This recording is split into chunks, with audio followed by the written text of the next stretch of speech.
Bisha Rais William Ruto.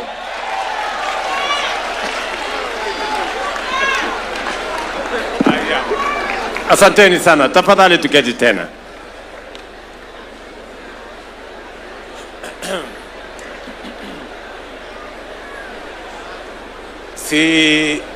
I can see lesson plan inaendelea. Iko kwa mpango. Now, I said that I was going to respond to the issues, and I have been listening very carefully, and I have made enough notes. And I began listening ever since we agreed to have this meeting. And I asked my team at the Ministry of Education, so that we can have a structured and meaningful outcome of this meeting, that ahead of this meeting, we engage your leaders so that they can tell us what you as unions and associations have agreed or want addressed by this administration. And I got this brief a few days ago. I know it was a product of consultation, engagement with the officials at the Ministry of Education, led by my CS. And again this morning, it has been enriched by the leaders who have spoken ahead of us. And I must say that all these leaders who have spoken here on your behalf have added a lot of value to what we are doing in the education sector. Your input, your suggestions, the ideas that you are bringing to the table are progressive. They add value. They make what we are doing better than where we are today.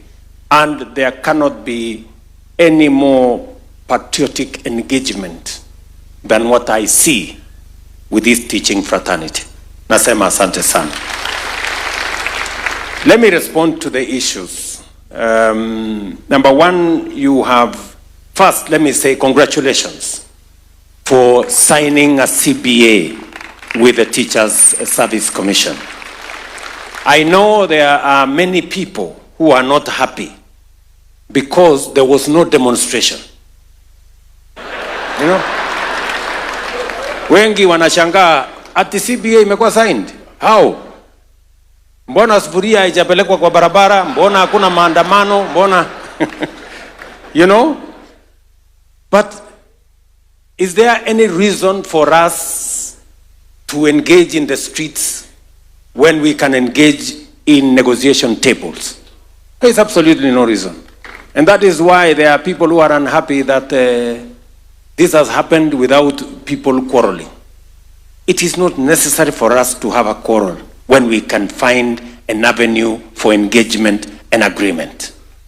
And I want to tell the teachers of Kenya that whatever it is that has been signed as a collective bargaining agreement, we will honor our part as government. And if there are any areas of improvement, we will look at them and we can review and we can even go beyond what has been signed in the CBA. In the context of what I told you earlier, that education is going to be central to the transformation of Kenya. We need more intellectuals. We need more people with ideas.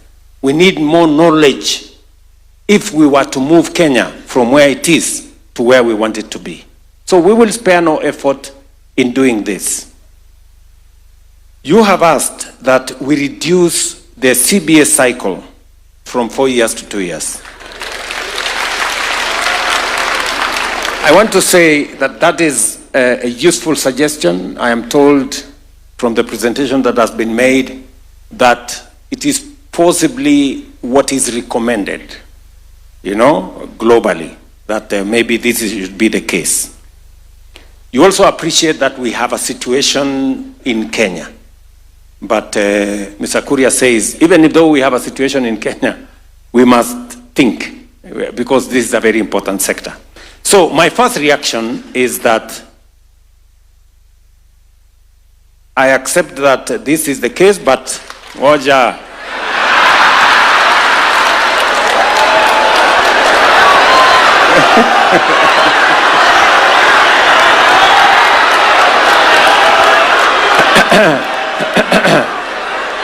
Nyinyi mnataka kunichochea niseme maneno alafu. So first, we have the CBA that we have signed. But my instructions to the team here is that the next time we are engaging, first, I accept that we need to reduce it. First, I agree that we need to reduce. Now, I want to leave it to the teams to go and sit down. Do we reduce it from 4 to 3 or to 2?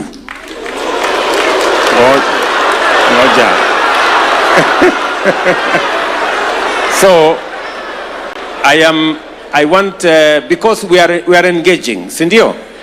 So, the teams here, TSC, Ministry of Education, and the teacher leadership here and capture, now you have our mandate to go and review this downwards.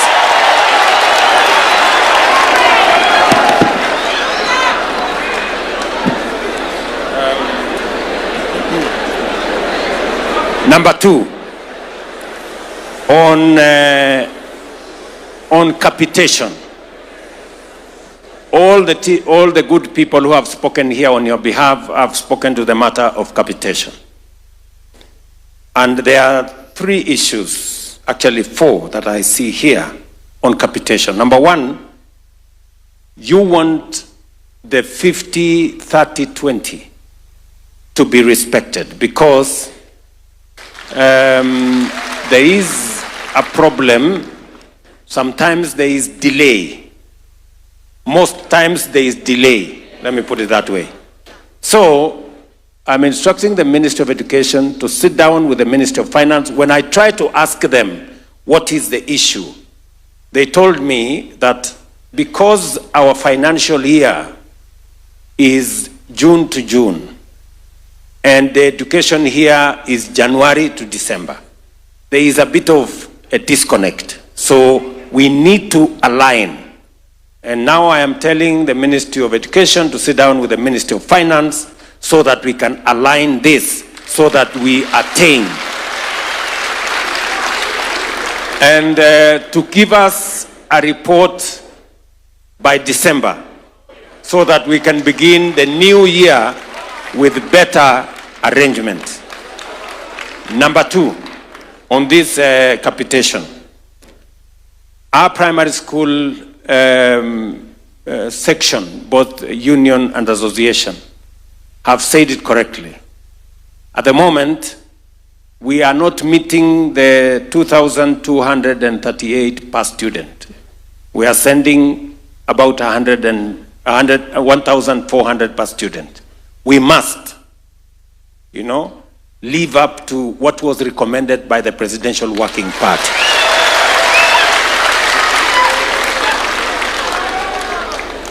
Same thing with our secondary schools. At the moment, we are at 17,000 out of the expected 22,000. And Kuria here has said it very ably.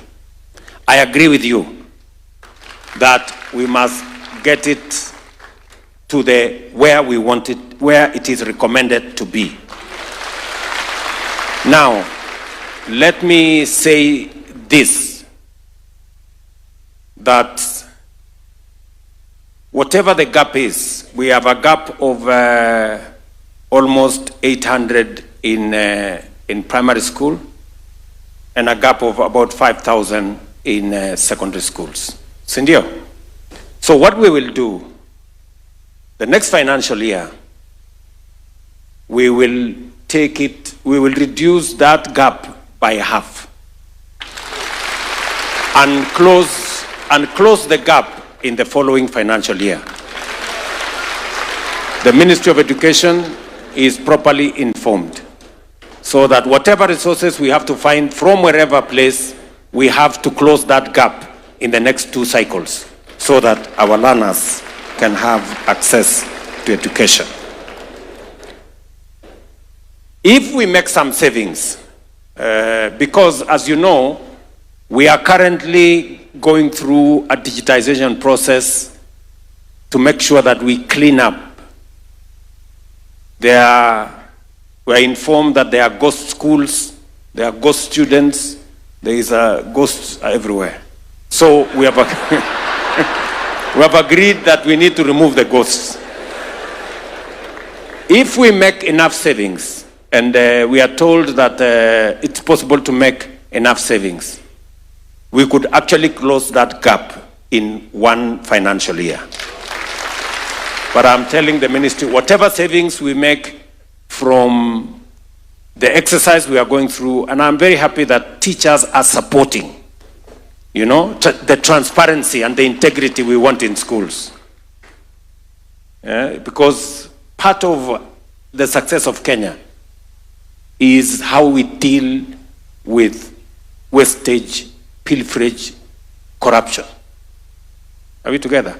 And I'm very happy that when I got the report from the ministry that the unions, the associations, and the teaching fraternity are all in, and they are supporting our verification of both schools and learners, so that we can inject integrity into this sector. So if we make enough savings, we can close that gap of making sure that we release the 2238 for primary and the 22,000 and something for the secondary schools. I know there is also a request on matters to do with extracurricular activities. I saw it in my notes. So what I have told the ministry is that because beginning January, we will now be implementing the 3 pathways. The students who are in the arts, sports sector will now get capitation directly going to that sector, not as an extracurricular activity, no, but as a proper capitation for those sectors. If there will be any gaps after we implement that, then we will review and see what we can do. And please, TSC be taking the notes, and the Ministry of Education, so that whatever we agree with these good people, we can implement. On employment of teachers, you have said 2 things. You have said there are teachers who are 45 years and they haven't been to any class. Sindio? And with a little bit of time passage, they will retire before before they get. They will retire from outside. So, and you have also said we must adopt a first out, first in model that prioritizes long waiting teacher graduates. So from this year, Ministry of Education, from this year, from what we are going to do in December, first out, first in becomes the first out, first in. And if it concerns primary school teachers, where it concerns primary school teachers, we must do an affirmative action. And therefore, I want the ministry, the unions, and the association to sit down and give me, I want to know how many teachers are in this category where they are threatening to grow old before, and give me the financial implication, so that I can have a proper response for you. So if that analysis, Waziri, can be done, working with TSC and working with the teachers, so that we know how many are they. If there are not so many, we can do what Kuria was saying, affirmative. We can do Marshall Plan and get them in, so that we can do that. Okay? Sawa sawa. So I want you to give me time to work on the numbers, and we will communicate through the ministry in the next 60 days on what we are going to do, and we can implement this going forward. Career progression, teachers promotion.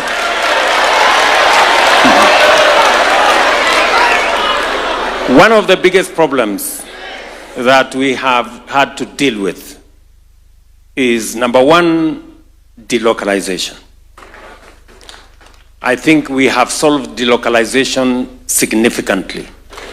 There is still remaining a small corner. Sindio? So, and number two, we have had teachers stagnating. In fact, stagnating in one job group for 10, 15 years, 20. Sindio? When this was brought to my attention, for the first time, we provided money specifically for teacher promotion so that we can create that pathway. We provided 1 billion shillings in 2023-24, 1 billion shillings 24-25, 1 billion shillings 25-26. And as a result, as was said by the teachers here, we are promoting an average of 25,000 teachers. Now, for the last so many years, there was a time we promoted almost 38,000 or almost 40,000. I have the statistics from TSC. So far, we have promoted in the last 3 years, teachers have moved up the ladder. 151,000 teachers have moved up at least one ladder. Correct? But you're saying we have 400,000 teachers, almost 500. It will take a while if we go at this rate. So my suggestion is that we will double the resources available for teacher promotion.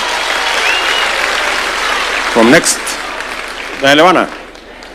So that instead of promoting 25,000, we will do 50,000. Tunaelewana? Siwache tuanzie hapo. Alafu tukikutana tena next year, tuone mahali imefika. Alafu tuone vile tutafanya. So my instructions to the ministry is that we double the money. We have been providing 1 billion shillings. We should provide 2 billion shillings and whatever is required, so that the teachers, so that at least we can promote 50,000 teachers every year and move them up the ladder. Sawa sawa. You have also said something about teachers, head teachers at grade D1. Wamekwamia hapo. Sindio? Wamekwamia hapo. So, and all the other things you have said around that. I want a review of how much will it cost for us to do this, so that I can then make the right decision. And again, that becomes the assignment these two gentlemen and their teams will undertake. Sawa sawa. I agree with you that CBG, you have said it with clarity, that you want us to review CBG. And therefore, I want to instruct the ministry, the teacher unions, please review with immediate effect CBG.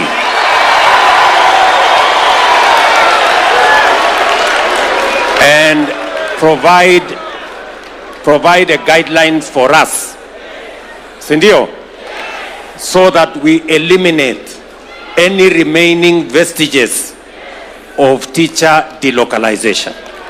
We must remove that. Tumekubaliana? So, wangwana, mketi chini, we want that CPG reviewed.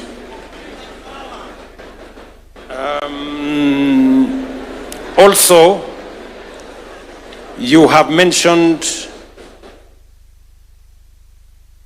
a matter that is dear to all of us, a matter of sessional paper number 1 of 2025. In it is all the review of all the laws that would bring up to speed all the agreements and the reforms that we have agreed upon and that were championed by the Presidential Working Party. Somebody has asked here, ilipotelea wapi? Niko hapa na chairman wetu wa bunge, Bwana Meli, a former head teacher. Sindio? Yeye ndio chairman wetu pale bunge. Hiyo sessional paper iko wapi? Patia yeye microphone aseme.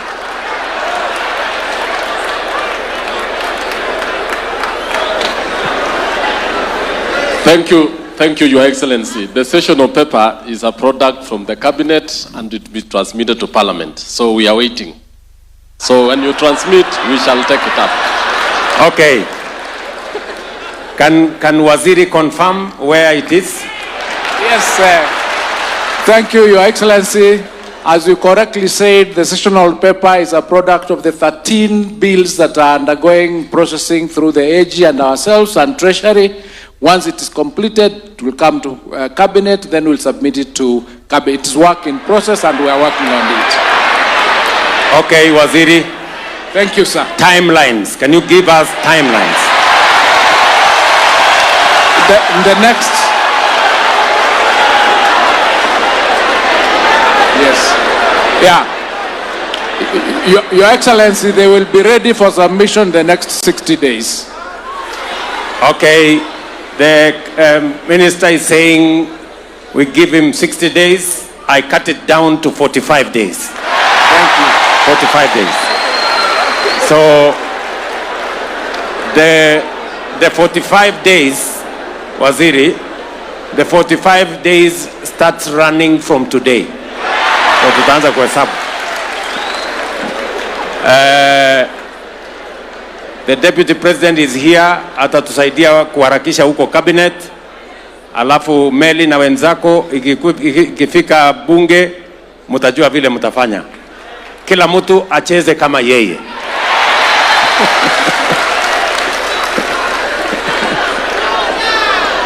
Kama namna gani?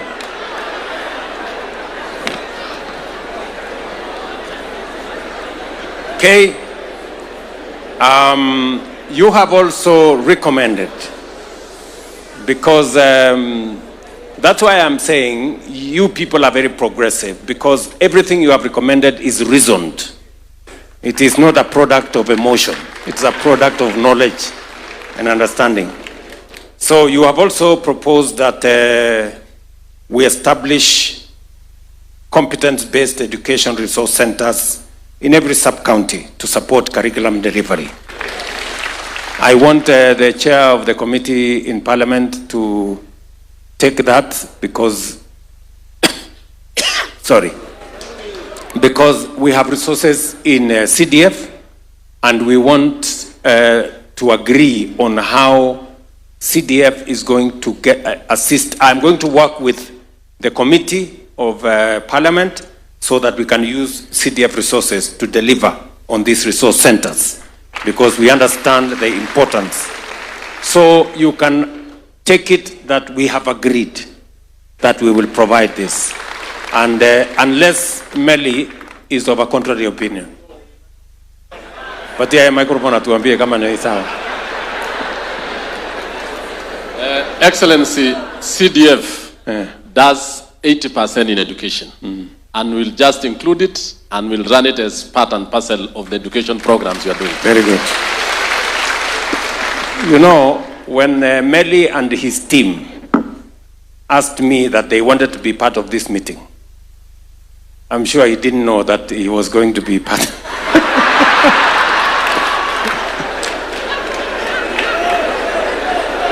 But it is good so that he can help me answer some of the questions. Indio. The other issue is the medical cover. I can see, although you have said, yeah, I've seen that you have, the request is you want us to continue the medical cover the way it is. I am of a contrary opinion. The medical cover the way it is does not serve teachers. Let's be honest. Let us be honest. And I will give you statistics. Right? I want to give you statistics. Mnanisikia? Because I have asked the ministry to work with professionals to tell us and to compare the teachers' medical package, the civil servants' medical package, and also the market, what is available in the market. On outpatient, the ratio is every teacher goes or uses this facility 1.8 times. The industry is 2 times, civil servants is 2.1 times, which means access of inpatient by teachers is lower than civil servants, is also lower than the market. On outpatient, these are numbers. On outpatient, access to inpatient, on inpatient, access under your medical cover is 7%. Access by industry, what is available in the industry, is 12%. And access by civil servants is 14%. Which means teachers access half the time. You know? Mnanielewa? Ukitaka kwenda hospitali unapatiwa story hii, imekuwa sijui nini,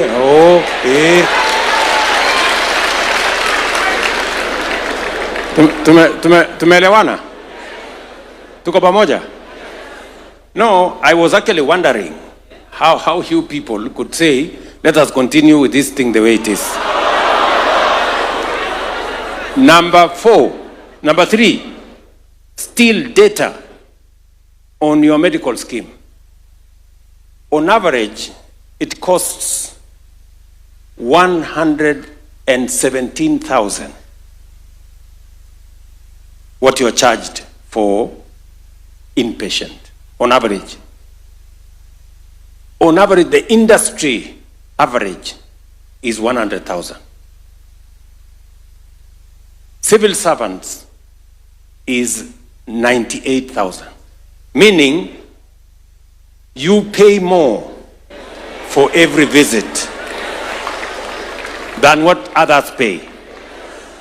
So really, good people, you know, we cannot continue with this medical cover the way it is. Mnakubali? And I must commend your leaders, because we have engaged them. We have shown them the data. We have shown them the information. We have shown them where the rest of civil servants and where the market is. All they told us is that, before we sign off, let us go and ask our members. Sindio? Sasa wacha niwasaidie. Hakuna haja ya kwenda kutafuta members ndio hawa. You agree that we review? Sindio? We review. And we make sure that it is in tandem with what others are getting. Are we together? As many as of that opinion say aye. The ayes have it. And thank you very much. These leaders, you have great leaders here. The other matter that you have asked is, as members of the Kenyan society contributing to housing levy. Sindio? And let me just give you the numbers. Of the contributions that come to housing levy, teachers contribute 13%. Of the whole kitty, teachers contribute 900 million shillings every month. Sawa sawa? Is it every month or every year? Every month. Every month. Sawa sawa? And so, because you contribute 13%, sawa sawa, we have said that your request that 20% of the units, because of the job you are doing, you know, we don't want to say 13%. We have said instead of 13% being allocated to teachers, let us allocate 20% to teachers. So we have agreed to assign 20% to teachers, and the CS housing is here, the PS housing is here, and the desk is here. We are going to sign an MOU between our teachers and the ministry so that we can implement these 20% for teachers. Tumeshakubaliana? Students with special needs. Wametuambia ya kwamba, and I have been to many schools where our children with special needs learn. And I agree that teachers in that space, you know, require special attention. They do. They do. So the two issues they have raised here is that we need to consider, you know, the request they have made. They have asked that we make them 2 grades. Let me approve 1 grade first. Twende hapo kwanza. Alafu, you will tell me the financial implication of the other one. But at least let us give them something. They are doing a good job, these teachers with special needs. Let me also ask the ministry, if 20,000 for their guides was agreed on a few years ago, sit down, review, so that we can see how much can we add. Instead of 20,000, how much does it go to within the resources that we can budget? On another matter, I think the final matter is, you have asked that we fast track the full authorization of chemists to improve real-time data management, institutional planning, and tracking of education outcomes across all sectors. And that, I want the Ministry of Education to tell us. And anyway, they told me when I had a consultation with them yesterday, they said they are going to fast track the rollout of chemists so that we have correct data. Because you know very well, as the teachers here have said, we have schools in our register that says they have 1 student. How does a school exist with 1 student? Is that a school really? There must be something wrong. We also have schools many schools that have 25 students. How does a school operate with 25 students? And I agree that we said under the Presidential Working Party, we must have a minimum package for a school to operate. And so the ministry, after we have gone through the chemist process, we must then assess which are these schools that have so few students, and how are we going to have a minimum package. If the schools must continue to operate, then we must give them a minimum package for them to operate. And there must be reasons for that. You have recommended a Marshall Plan for the education sector, right? I want to ask you to be generous. Let us not have a Marshall Plan for education only. Let us have a Marshall Plan for Kenya. Sindio? Ile nimewaeleza mapema. You know? We can do it, good people. Just have faith. We can do it. Because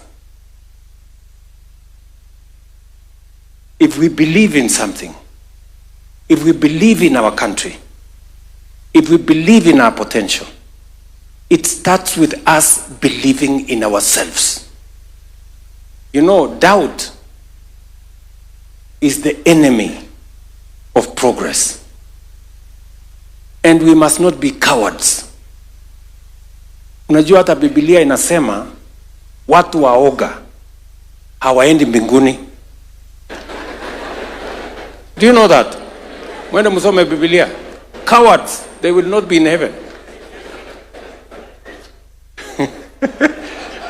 So we need to gather courage as a nation. Believe in ourselves. Drive our development. Change our country. And take Kenya to the first world. Mnanielewa? So, walimu, I think we have significantly answered to the requests that you have forwarded to us. There are those we have said, yes, immediately they will be captured and we will action them. There are those that we have said we will engage further so that we can have a much more informed outcome. And I want to say I very, very, very sincerely thank you for responding to my invitation, for coming for this meeting,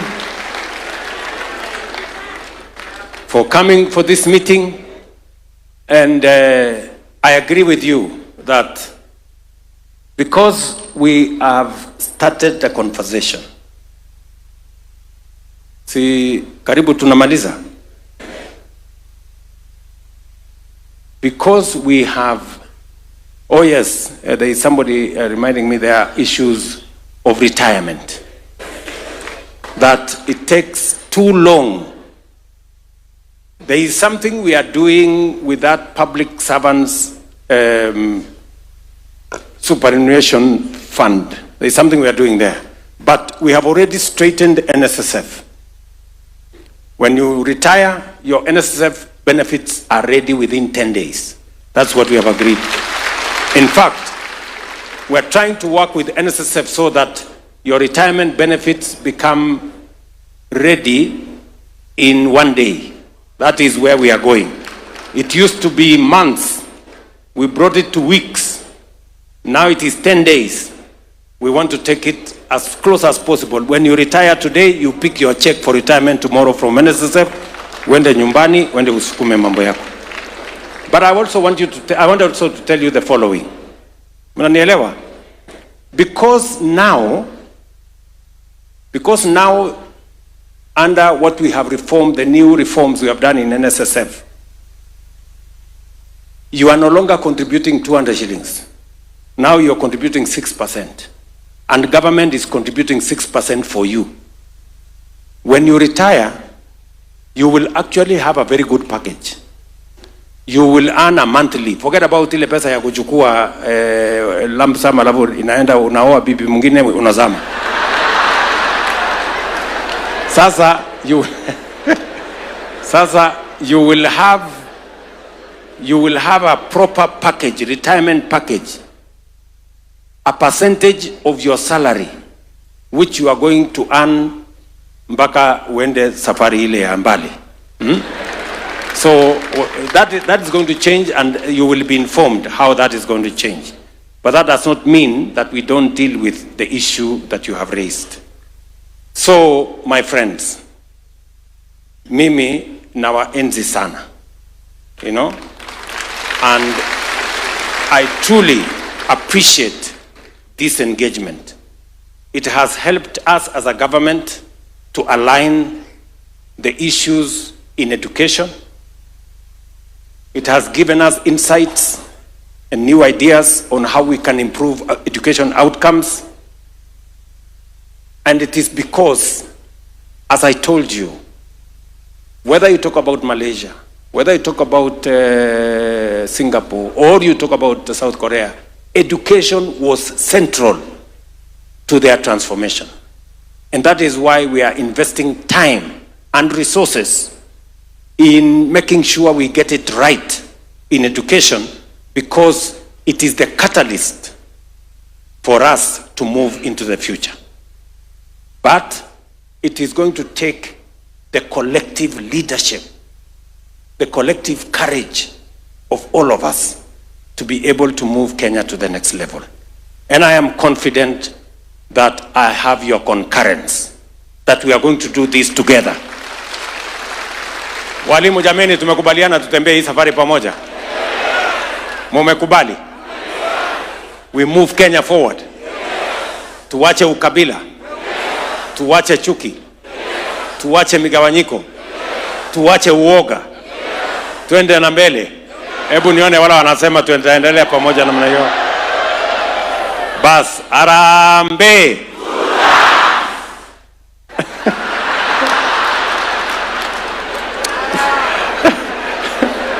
Harambee. Sasa 2 terms ni ya kufunga. Si ndio? Lakini tumekubaliana ile mambo ingine yote. Tafadhali ndugu zangu, really, I am passionately asking you to make this Kenya a reality. Make this new Kenya a reality. Friends, we can do it. We can do it. Tunaelewana? We can do it. Only that we have to be, you know, we have to be consistent, focused, and take the right decisions. Not necessarily, you know, populist things that do not get us where we don't want to go. We want to go somewhere, and we have to make the right decisions. So, asanteni sana.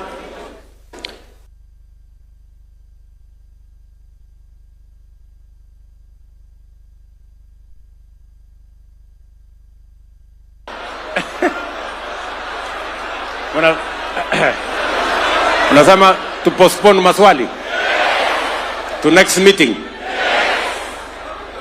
Postpone maswali Lakini sasa niwaulize, si mumekuja?